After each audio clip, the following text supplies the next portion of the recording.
अस्सलामुअलैकुम। बोल न्यूज़ में खुशामदीद। मैं हूँ गौहर इशरात। हेडलाइंस आपने जानी अहम खबर।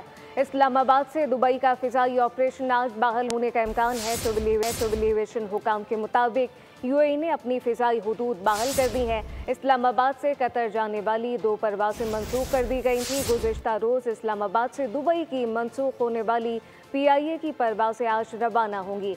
इस्लामाबाद से दुबई का फिजाई ऑपरेशन आज बहाल होने का इम्कान है, जबकि सिविल एविएशन हुकाम के मुताबिक यूएई ने अपनी फिजाई हुदूद बहाल कर दी हैं।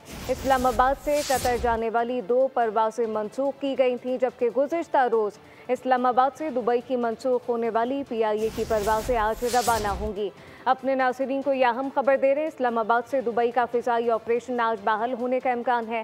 सिविल एविएशन हुकाम के मुताबिक यूएई ने अपनी फिजाई हुदूद को बहाल कर दिया है, जबकि इस्लामाबाद से कतर जाने वाली 2 परवाज़ें मनसूख की गई थीं।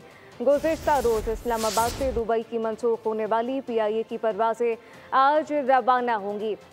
फिजाई ऑपरेशन आज बहाल कर दिया जाएगा, इसका इम्कान है। सिविल एविएशन हुकाम के मुताबिक यूएई ने अपनी फिजाई हुदूद बहाल कर दी हैं। सब्सक्राइब करें और बेल दबाएं ताकि कोई खबर रह न जाए।